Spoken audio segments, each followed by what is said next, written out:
Hey y'all, welcome back to another episode of Let's Be Bold. I'm Demonica and I am really excited about the topic that I have for you guys today. We are going to be talking about imposter syndrome.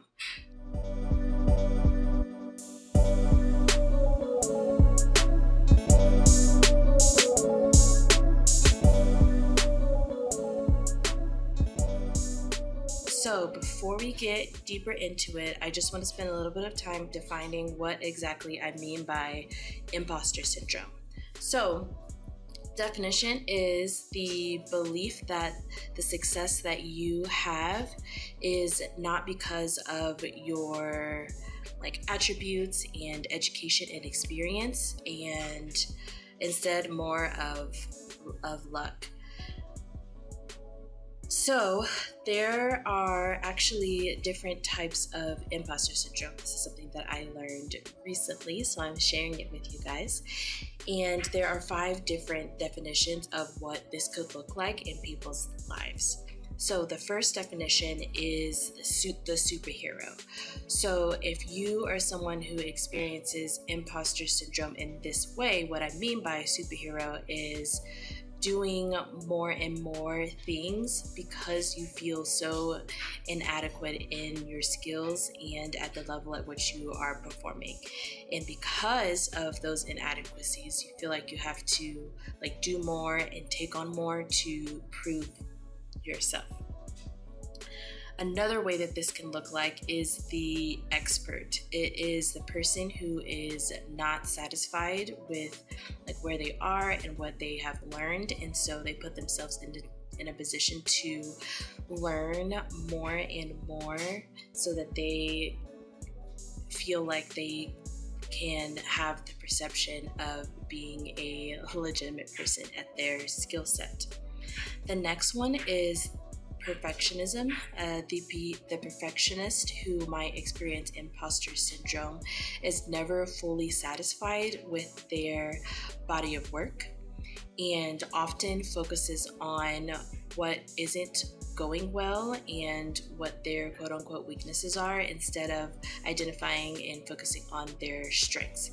And then we have the soloist who is often doing work alone, has a hard time asking for help and accepting help. And the soloist who might be dealing with imposter syndrome often feels that they have to do things on their own, and if they are in a position to where they need help, then they are inadequate. And finally, we have the natural genius who consistently sets really high expectations for themselves and is often disappointed, and potentially it affects their self-esteem when they don't reach that exceedingly high expectation that they have for themselves. Now, in my life, imposter syndrome is not really something that I was aware of or even heard of, I think, until I got to graduate school. And you're probably wondering, okay, Demonica, is this something that you have experienced? And it is something that I have experienced. I went through undergrad and I got my degree in Bible missions and ministry with a focus specifically on youth and family ministry. And then I went to grad school and got my degree in marriage and family therapy. And now I'm fully licensed. I've done lots of internships and externships. I have years experience now in leading groups and practicing therapy and having all different types of things that people have wanted to work on when they've come into the therapy room. And I've done a lot of reading. I try to keep myself educated and informed on things that come up. I'm a big learner. I like to learn. And there are still times when people ask me about XYZ thing as a therapist, or they ask me XYZ opinion, or they ask me to come and help teach a class at church or something like that. And I'm like, wait, why are you asking me? I don't know anything. And I sometimes can get into these like negative thought spaces of, I am not sure if people are aware that I am somebody who's still learning and growing and doesn't have it all figured out. And I put this pressure, I think, on myself to have the perception, or so that I'm perceived by other people, that I do have it all together and do have like the knowledge to be able to teach a class or give them thoughts from a therapist perspective if they ask me something about what's going on like in their life, or how do they deal with a situation, or how do they deal with conflict in relationships. Now, I know that I am good at what I do. I do believe that I am a skilled clinician. I do believe that I am knowledgeable about scripture, and I have my own experiences of what it's looked like for me to engage in faith. And still, sometimes I have that deer in headlights moment where I'm like, I really just feel like I'm like a child wearing Barbie heels, or like I'm like playing dress up in my mom's clothes when I am put into those situations. So I wanted to spend some time talking about that and normalizing that for you guys out there who might be dealing with imposter syndrome, or who might have had similar lines of thoughts and just didn't know what to call that, or couldn't quite name what it was that they were experiencing specifically. So there are the words for those things if that's something that comes up in your life. So if you are a person who experiences imposter syndrome and who can identify with any of the 5 types in the way that that might look, you're probably wondering, okay, so if this is something that I experience on a day-to-day, or I experience from time to time when I'm starting a new job or in a new environment with people who don't know me very well, how do I deal with those thoughts and feelings? And that is a great question, and I've got some thoughts to share about how you can be comfortable in yourself in those situations. So one of the things that I encourage you to do, and this is something that I encourage anyway, is to stay off of social media, or at least engage with it minimally. I think that I've mentioned in a previous video that I have timers on my social media apps, so I don't spend a ton of time on there. And social media can be something that can impact or influence the imposter syndrome that we feel, because we're constantly seeing people who maybe went to school with us, or is in a similar line of study, and they are either like making more money, or they are making big money moves, or whatever it is, and it's like, wow, like we have the same background and I am not doing those things. Or maybe we have completely different backgrounds and it feels like they are more successful than I, so like I'm doing something wrong. Or you see somebody who has like started a podcast, and like you want to start a podcast too, but the person that you're watching, it seems like they have more knowledge and skills to be able to do those things. So social media can be really impactful as far as the way that how we interpret our own like skill set and gifts. With that comes comparison too. Cut that out. It is not only like unhealthy for relationships, but it's also unhealthy for us on an individual level to constantly compare themselves to other people, right? Whether that's people in their life, or whether that's on social media. We get wrapped up in the number of followers that we have on our different social media platforms, or we get wrapped up in other people's like romantic relationships, and we're looking at these posts that are like couples goals, and we're like, wow, I just want to meet somebody like that. No, like we're not going to compare like your own skills and your own life directions with somebody else's life skills and gifts and directions, because you're 2 different people and you have 2 different life purposes, I imagine. And just because person A looks one way and person B looks another, that doesn't make either one of them less worthy of engaging in life and going for the things that we desire.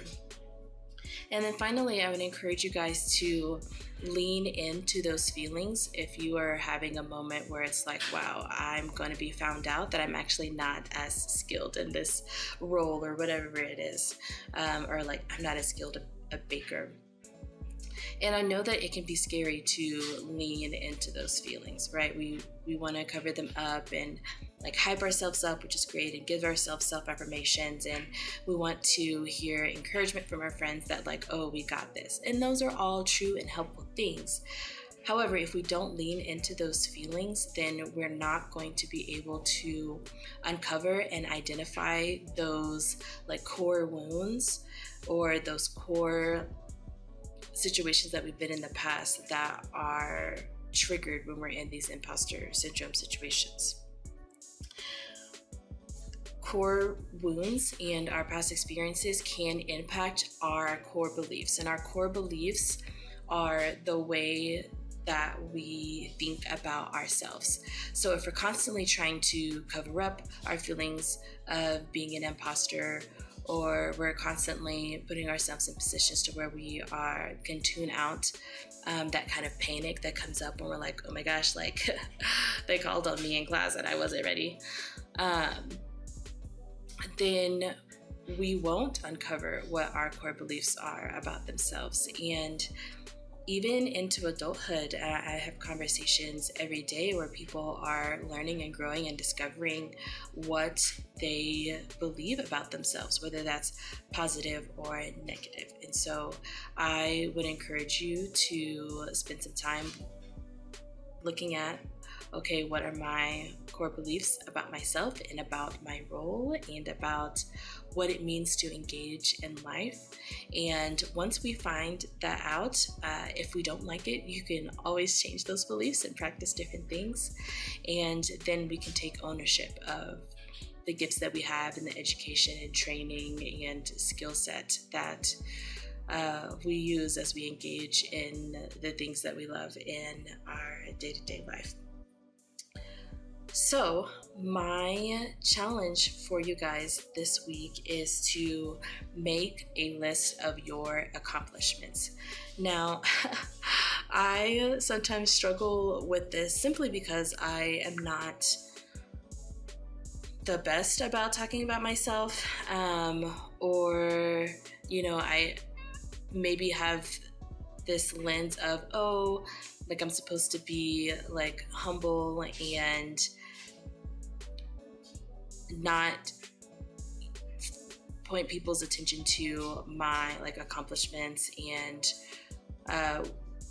the journey that I've been on in life. And sometimes in my own head, I get the impression that like humility equates to like downplaying your gifts or like downplaying the role and the influence that you have in communities. And humility and downplaying your experiences are 100% not the same thing.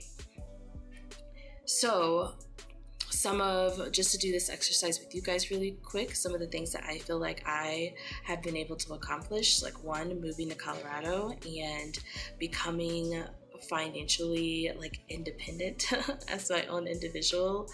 It feels like a big accomplishment for me, and I have my graduate degree, which I was the first person in my family to be able to do that. So that's really exciting for me, and I think that's also exciting for, like changing potentially the future of my family dynamics.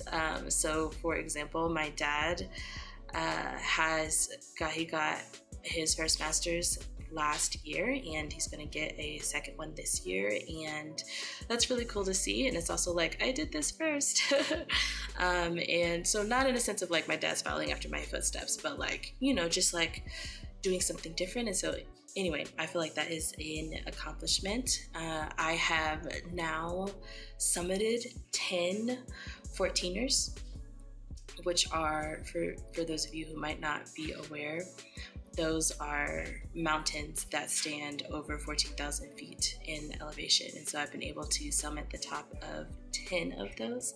So those are some of my accomplishments, and I know that I would be comfortable in a group helping people stay on trail on a mountain, and I also would be comfortable like teaching a lesson or even doing a podcast on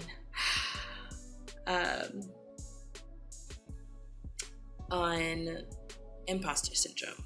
So I hope that this is something that you'll be able to practice this week, and I will see you all soon.